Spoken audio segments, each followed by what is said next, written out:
होती है कुछ वर्कर्स से जो एक फैक्ट्री के बाहर विरोध प्रदर्शन प्रोटेस्ट कर रहे हैं ताकि उनकी सैलरी बढ़ सके। लेकिन जल्दी ही यह प्रदर्शन एक हिंसक लड़ाई में बदल जाता है और कंपनी के गार्ड्स वर्कर्स पर लाठियां और डंडे बरसाना शुरू कर देते हैं। मामले को शांत करने के लिए फैक्ट्री का मालिक उनकी सारी मांगे मानने को तैयार हो जाता है, लेकिन एक शर्त पर। सिर्फ 2 लोग अंदर बात करने आएंगे और बाकी सभी को घर लौटना होगा। कोई भी यह शर्त मानने को तैयार नहीं होता, लेकिन उनके यूनियन लीडर बायू के कहने पर सभी मान जाते हैं। 3 दिन बाद उन्हें पता चलता है कि जो 2 वर्कर्स मालिक से मिलने गए थे वे अभी तक घर नहीं लौटे। यह देखकर वर्कर्स का सब्र जवाब दे देता है।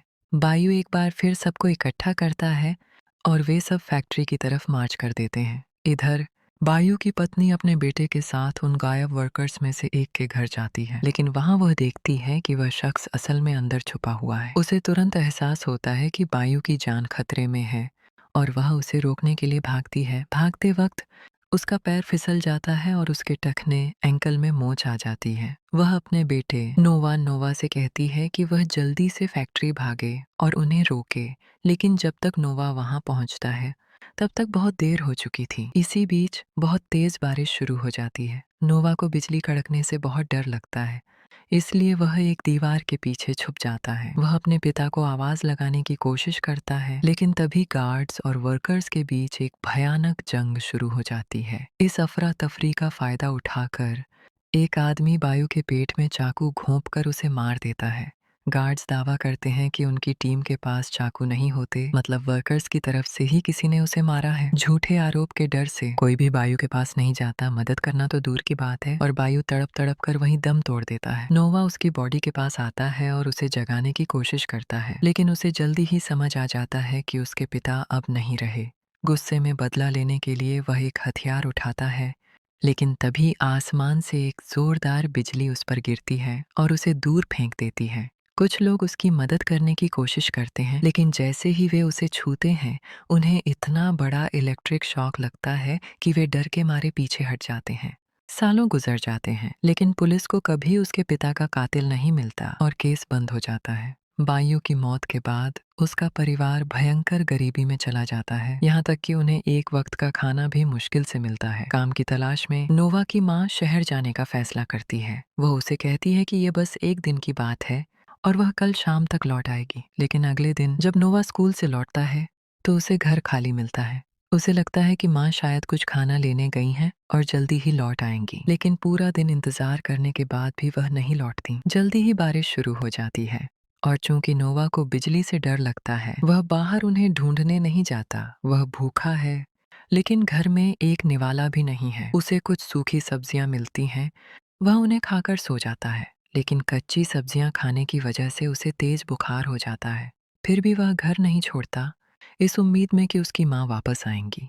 कोई दरवाज़ा खटखटाता है और जब नोवा खोलता है तो उसे एक औरत दिखती है जो उसके लिए खाना लाई है, लेकिन नोवा उस खाने को लात मार देता है क्योंकि वह उसके लोगों को अपने पिता की मौत का जिम्मेदार मानता है। वह पूरा दिन भूखा रहता है और खाने को छूता तक नहीं, लेकिन घंटों इंतजार करने के बाद भी जब उसकी माँ नहीं आती तो वह कमरे से बाहर निकलता है और जो खाना उसने जमीन पर गिरा दिया था उसी को उठाकर खाने लगता है। नोवा को आखिरकार एहसास हो जाता है कि उसकी माँ कभी वापस नहीं आएंगी और उसे यह जगह छोड़नी होगी। उसके लिए यहाँ कुछ नहीं बचा था, इसलिए वह सब कुछ छोड़कर बहुत दूर निकल जाता है। अगले सीन में हम उसे शहर में देखते हैं, लेकिन जिंदगी यहाँ भी आसान नहीं थी। एक दिन आवारा बच्चों का एक ग्रुप उसे पीटने के लिए उसका पीछा करने लगता है। नोवा एक बंद गली डेड एंड में फंस जाता है। वे बच्चे उसे इतनी बेरहमी से पीटते हैं कि उसकी हालत खराब हो जाती है। उनमें से एक नोवा का सिर फोड़ने ही वाला होता है कि तभी एक दूसरा लड़का बीच में कूदता है, उन गुंडों को पीटता है और वहां से भगा देता है। नोवा बुरी तरह घायल है और बेहोश हो जाता है। जब उसकी आंख खुलती है तो वह खुद को एक सुनसान बिल्डिंग में पाता है। जिस लड़के ने उसे बचाया था वह पूछता है कि उसने ऐसा क्या किया जो वे सब उसके पीछे पड़े थे। नोवा बताता है कि वे एक लड़की को परेशान कर रहे थे और इसने बस उसकी मदद करने की कोशिश की थी। वह लड़का एंडी उससे कहता है, जितना जल्दी हो सके यहाँ अपने काम से काम रखना सीख लो, नहीं तो जिंदगी नर्क बन जाएगी। नोवा को बचाकर एंडी ने भी एक बड़ी मुसीबत को दावत दे दी थी। वह 5 लोगों से तो लड़ सकता था, लेकिन अगर पूरी गैंग उनके पीछे पड़ गई तो वे नहीं बचेंगे। एंडी नहीं चाहता कि नोवा उस पर बोझ बने, इसलिए वह उसे लड़ना सिखाने लगता है। जल्दी ही नोवा एक बेहतरीन फाइटर बन जाता है और खुद को प्रोटेक्ट करना सीख जाता है। वह एंडी से पूछता है, क्या तुम्हारा कोई घर नहीं है? एंडी जवाब देता है, हाँ, था। एक अमीर परिवार ने मुझे गोद लिया था, लेकिन उनके इरादे खराब थे। वे मजे के लिए मुझे पीटते और टॉर्चर करते थे। अगर मैं वहां से नहीं भागता तो मर जाता। एंडी उसे एक सलाह देता है, चाहे जो हो जाए, कभी अमीर लोगों पर भरोसा मत करना, वे सब दुष्ट होते हैं। पता चलता है कि एंडी कल एक ऐसी ट्रेन पकड़ रहा है जो सीधे साउथ ईस्ट जाती है, जो कि एक सुरक्षित जगह है। नोवा उसके साथ जाने को कहता है, लेकिन एंडी कोई रिस्क नहीं लेना चाहता। अगली रात जब नोवा सो रहा होता है, एंडी उसके पास आता है और पूछता, क्या तुम सच में मेरे साथ आना चाहते हो? वह नोवा को साथ ले जाने का फैसला करता है और दोनों चलती ट्रेन पकड़ने के लिए भागते हैं। एंडी तो ट्रेन पर चढ़ जाता है, लेकिन नोवा पीछे छूट जाता है। एंडी मदद के लिए अपना हाथ बढ़ाता है, लेकिन पूरी कोशिश के बाद भी नोवा ट्रेन नहीं पकड़ पाता और पीछे रह जाता है। दुख की बात यह थी कि यह ट्रेन साल में सिर्फ एक बार यहाँ से गुजरती थी, मतलब शायद वह एंडी से कभी दोबारा नहीं मिल पाएगा। अगले दिन वह देखता है कि उसकी उम्र के बच्चे भारी बोरियां उठाकर पैसे कमा रहे हैं। वह लाइन में अपनी बारी का इंतजार करता है, लेकिन एक लड़का उसे धक्का देकर लाइन से बाहर कर देता है। अगर यह पुराना नोवा होता तो वह चुपचाप चला जाता, लेकिन यह नया नोवा अब डरता नहीं है। वह उस बंदे को एक सॉलिड किक मारता है उसकी औकात दिखाने के लिए और वार्न करता है, मेरे रास्ते में दोबारा मत आना। काम करते वक्त वह नोटिस करता है कि गुंडों का एक ग्रुप उसकी तरफ आ रहा है, तो वह सब छोड़कर भागता है। गैंग उसका पीछा करती है, लेकिन इससे पहले कि वे उसे पकड़ पाएं, एक कार आकर रुकती है और उसे बचा लेती है। ये अमीर लोग हैं जो नोवा के लिए हमदर्दी दिखाते हैं और यहाँ तक कि उसे गोद लेने के बारे में सोचते हैं। लेकिन नोवा को तुरंत एंडी की चेतावनी याद आती है कि अमीर लोगों पर कभी भरोसा मत करो। इसलिए नोवा कार का दरवाजा खोलता है, भाग जाता है और कभी पीछे मुड़कर नहीं देखता। बड़ा होकर नोवा एक अखबार की फैक्ट्री में सिक्योरिटी गार्ड की नौकरी पकड़ लेता है। वह शांत रहता है, ज्यादा बात नहीं करता और अपने काम से काम रखता है। इन सालों में उसने एक बात अच्छी तरह सीख ली थी, यह दुनिया स्वार्थी है, इसलिए जब भी वह कोई अन्याय देखता वह अपना मुंह घुमा लेता। लेकिन उसे क्या पता था कि किस्मत के पास उसके लिए कुछ और ही प्लान्स हैं। नोवा अभी भी तेज बिजली से डरता है और जब भी बारिश होती है उसके सिर में भयानक दर्द होने लगता है। नेक्स्ट सीन में हम एक आलीशान पार्टी देखते हैं जहां इंडोनेशिया के सबसे ताकतवर नेता इकट्ठा हुए हैं। उनमें से एक हाल ही में शहर का नया लेजिस्लेटिव मेंबर बना था। वहां एक आदमी आता है जिसका चेहरा एक तरफ से बुरी तरह जला हुआ है। वह नए नेता की तरफ दोस्ती का हाथ बढ़ाता है, लेकिन वह नेता डैनियल कहता है, मैं तुम जैसे लोगों से हाथ नहीं मिलाता, और सबके सामने उसकी बेइज्जती कर देता है। उस आदमी पेंकोर के जाने के बाद एक दूसरा बंदा डैनियल से कहता है, तुम्हें ऐसा नहीं करना चाहिए था। क्या तुम जानते भी हो वह कौन है? हमने सिर्फ उसकी कहानियां सुनी हैं, लेकिन यहाँ हर कोई उससे डरता है। कहानी ये है कि उसके पिता के पास एक बहुत बड़ा बागान प्लांटेशन था, लेकिन एक दिन वर्कर्स ने ज़्यादा सैलरी के लिए स्ट्राइक कर दी। जब उसके पिता ने मांगें खारिज कर दी तो उनके लीडर ने उन्हें फंसाने का प्लान बनाया। उसने एक वर्कर को मारकर उनके घर के अंदर टांग दिया और सबको बताया कि मालिक ने यह किया है। गुस्से में आकर वर्कर्स ने घर पर हमला किया और मालिक के साथ उसके पूरे परिवार को मार डाला। पेंकोर जो छुपाकर यह सब देख रहा था उसे भी नहीं छोड़ा गया। उन्होंने उसे अंदर लॉक किया और जिंदा जलने के लिए छोड़ दिया। पेंकोर आग से तो बच गया, लेकिन उसका चेहरा पूरी तरह खराब हो गया। उसकी मदद करने के बजाय उसके चाचा ने उसे एक अनाथालय ऑर्फनेज में सड़ने के लिए फेंक दिया ताकि वह उसके पिता की सारी जायदाद हड़प सके। वह अनाथालय पेंकोर जैसे बच्चों के लिए किसी नर्क से कम नहीं था। उस जगह ने उसे हमेशा के लिए बदल दिया। वहां बच्चों को बेरहमी से टॉर्चर किया जाता था, इसलिए पेंकोर ने सभी बच्चों को इकट्ठा किया और वहां के स्टाफ को एक एक करके मार डाला। उसे समझ आ गया था कि उसकी असली ताकत इन अनाथ बच्चों में है और आज वह सैकड़ों अनाथालयों को कंट्रोल करता है। वहां रहने वाले बच्चों के लिए वह कोई माफिया बॉस नहीं, बल्कि एक भगवान है जो उसके एक इशारे पर कुछ भी कर सकते हैं। ये सुनकर डैनियल नर्वस हो जाता है। उसे एहसास होता है कि उसे इतने खतरनाक आदमी की सबके सामने बेइज्जती नहीं करनी चाहिए थी। डैनियल अपने परिवार के साथ वहां से निकल जाता है और जब तक वह घर नहीं पहुंचता उसकी सांस में सांस नहीं आती। हम देखते हैं कि कोई उसका पीछा कर रहा था और जब डैनियल चेक करने जाता है तो एक आदमी उसे सम्मोहन ट्रांस इल्यूजन में डाल देता है। जब डैनियल को होश आता है तो वह खुद को एक कुर्सी से बंधा पाता है और उसका पूरा परिवार बिल्डिंग के बाहर लटका हुआ है, जिसकी रस्सी सीधे उसकी कुर्सी से बंधी है। डैनियल पेंकोर से उन्हें छोड़ने की भीख मांगता है और वादा करता है कि जो बोलोगे वो करेगा। लेकिन पेंकोर कहता है, मैं तो बस हाथ मिलाना चाहता था, लेकिन तुमने मेरी बेइज्जती की। वह उसे और उसके परिवार को मारकर दूसरों के लिए एक मिसाल कायम करना चाहता था। वे रस्सी में आग लगा देते हैं और जैसे ही रस्सी जलने लगती है, डैनियल अपने परिवार को बचाने के लिए छत की तरफ भागता है। एक गार्ड उसे रोकने की कोशिश करता है, लेकिन डैनियल छत से छलांग लगा देता है और उसकी मौत हो जाती है। बाद में पता चलता है कि यह सब असल में एक भ्रम, इल्यूजन था। उसका परिवार मरा नहीं था। उन्होंने बस उसके दिमाग के साथ खेल खेला था ताकि सबको लगे ये एक सुसाइड है, मर्डर नहीं। नेक्स्ट हम नोवा को देखते हैं, जो अभी भी अपने बचपन की यादों से परेशान है। सो अपना रूटीन नाइट शिफ्ट कर रहा होता है जब एक आदमी उसकी तरफ भागते हुए आता है, जिसके पीछे कुछ गुंडे पड़े हैं। नोवा उसकी मदद नहीं करता, लेकिन वहाँ काम करने वाले एक बुजुर्ग गार्ड अंकल दरवाज़ा खोलकर उस आदमी की जान बचा लेते हैं। जाने से पहले वह बुजुर्ग आदमी कहता है, अगर एक इंसान दूसरे इंसान की मदद नहीं करेगा तो जीने का कोई फायदा नहीं। ये शब्द नोवा के दिमाग में बैठ जाते हैं। इसलिए अगली सुबह जब कुछ गुंडे उसकी पड़ोसी लड़की को परेशान कर रहे होते हैं, नोवा उसे बचाने के लिए बीच में कूद पड़ता है। वह लड़ना नहीं चाहता, लेकिन गुंडे चाकू निकाल लेते हैं तो नोवा उन्हें पीटकर वहां से भगा देता है। लेकिन इस भलाई का नतीजा उसके लिए बहुत बुरा होता है। उस रात उसकी शिफ्ट के दौरान बहुत से लोग फैक्ट्री में घुस आते हैं। वे नोवा को मारने की कोशिश करते हैं, लेकिन वह अंदर भाग जाता है। वह ऊपर छत की तरफ भागता है और दरवाजा लॉक कर लेता है, लेकिन वे दरवाजा तोड़कर उसे बेरहमी से पीटते हैं और छत से नीचे फेंक देते हैं मरने के लिए। तभी आसमान से बिजली उस पर गिरती है, जिससे उसमें जान वापस आ जाती है। वह चुपचाप अपने कमरे में जाता है और बेहोश हो जाता है। अगली सुबह उसकी पड़ोसी अपने छोटे भाई को उसके पास छोड़कर बाहर जाती है। हैरानी की बात यह थी कि इतनी मार खाने के बाद भी नोवा बिल्कुल ठीक अपने पैरों पर खड़ा था। दूसरी तरफ हम एक बहुत बड़ा चावल का गोदाम देखते हैं, जो पूरे इंडोनेशिया को चावल सप्लाई करता है। कुछ लोग गोदाम में घुसकर चावल में एक खास वायरस मिला देते हैं, यानी पूरा देश अब इस खाने को खाकर बीमार पड़ने वाला है। लड़की का भाई पूरा दिन नोवा के पास रहता है, लेकिन चूंकि नोवा की शिफ्ट शुरू होने वाली होती है, वह बच्चे को उसकी बहन के पास छोड़ने जाता है। वह देखता है कि उसकी बहन आसी लोकल मार्केट के लोगों को इकट्ठा करके विरोध प्रदर्शन की तैयारी कर रही है। लेकिन तभी गुंडे वहां पहुंच जाते हैं। ये वही गुंडे हैं जिन्होंने नोवा को उस रात पीटा था, और वे उसे जिंदा देखकर हैरान रह जाते हैं, क्योंकि उनके मुताबिक वह मर चुका था।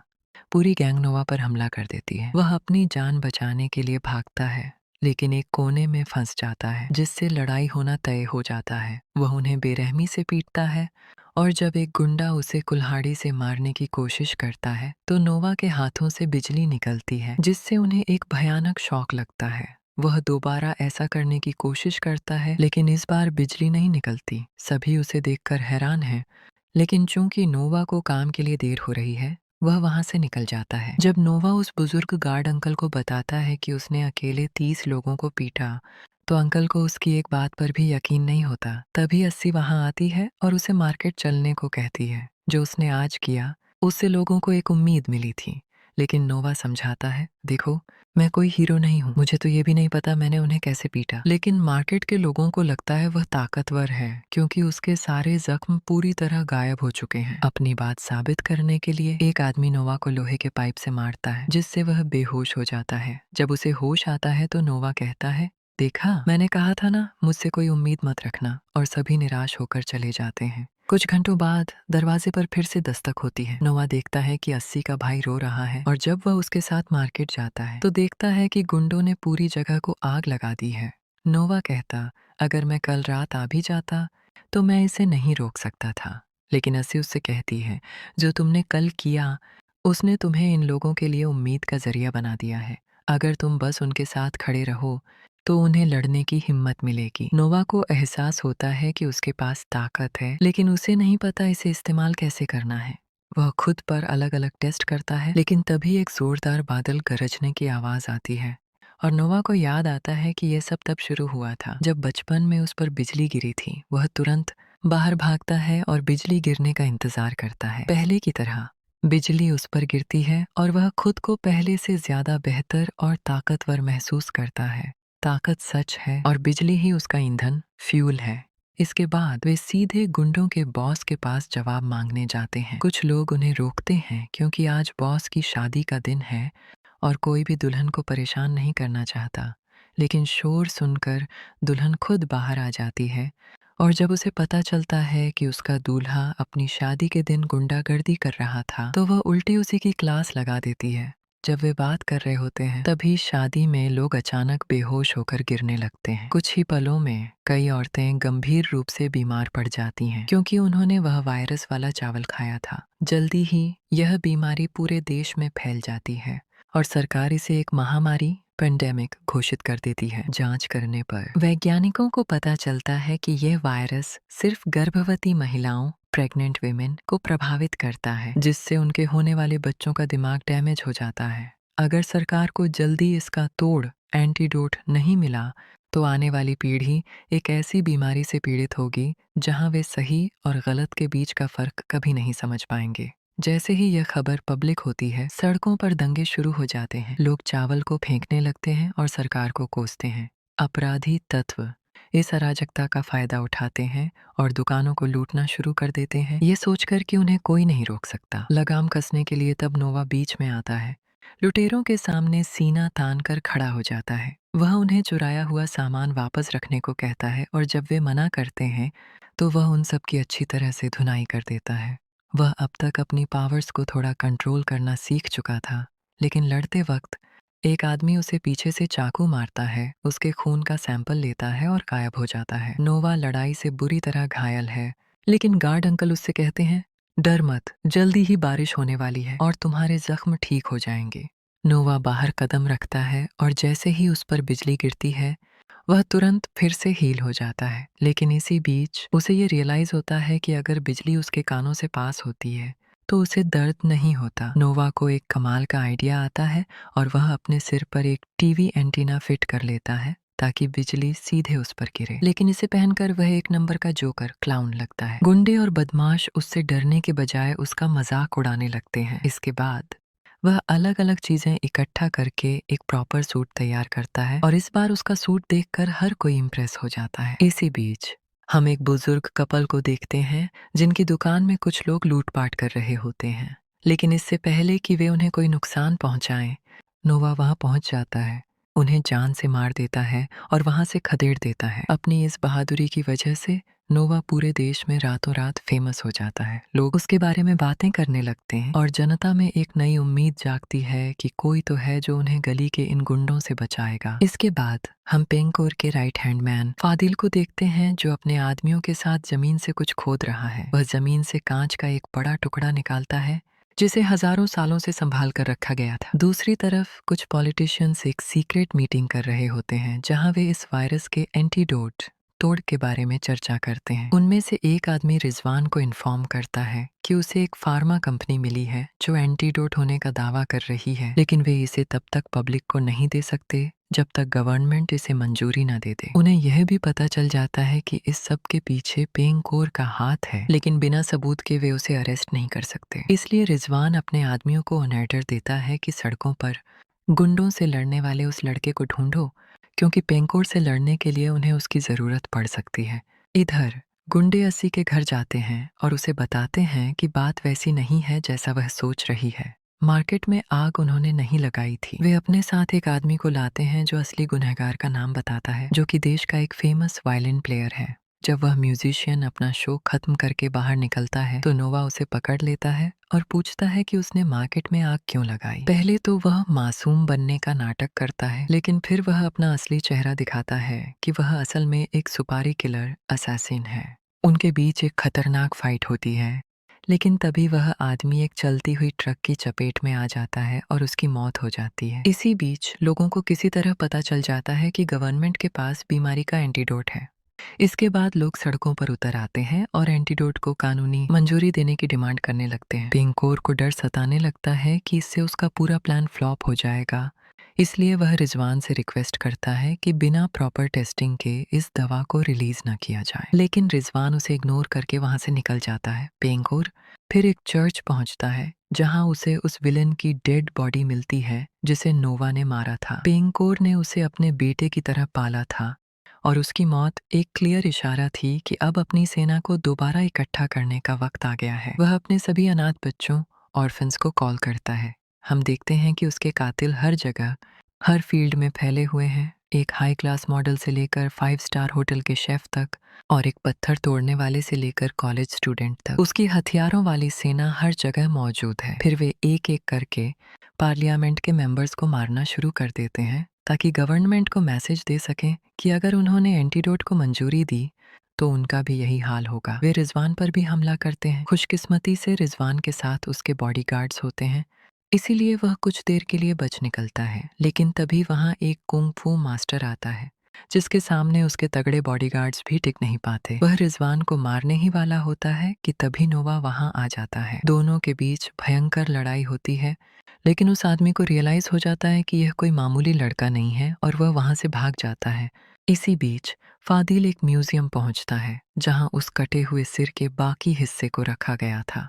उसके आदमी दीवार तोड़ना शुरू करते हैं और देखते हैं कि वह बॉडी भी एक स्पेशल कांच से ढकी हुई है जिसे सिर्फ एक ही शख्स तोड़ सकता है। जल्दी ही गवर्नमेंट एंटीडोट को मंजूरी दे देती है, जिससे भारी मात्रा में उसका प्रोडक्शन शुरू हो जाता है। इधर जब रिजवान अपने घर लौटता है तो उसे एक लैब रिपोर्ट मिलती है।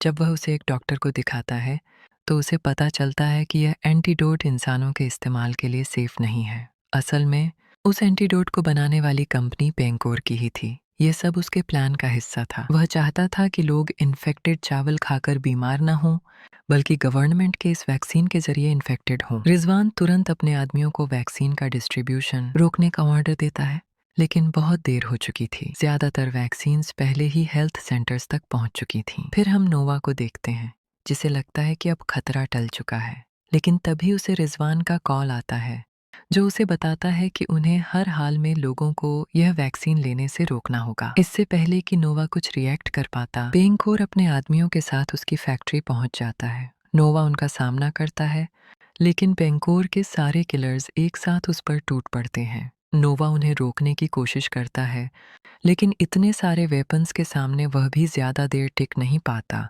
वे उसे बेरहमी से पीटते हैं, लेकिन वह इतनी आसानी से हार नहीं मानता।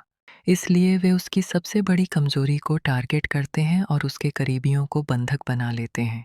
जब नोवा फिर भी सरेंडर नहीं करता तो वे उसके गार्ड अंकल की पीठ पर चाकू घोंप देते हैं। वे अस्सी और उसके भाई को भी मारने ही वाले होते हैं कि अचानक नोवा को एक सुपर पावर मिलती है और वह एक झटके में सबको दूर फेंक देता है। वह उन सभी पर बुरी तरह हावी हो जाता है। तभी एक आदमी उस पर भारी पड़ता है और उसे उसकी यादों, इल्यूजन्स में ले जाता है, जहां उसे उसकी माँ दिखाई देती है।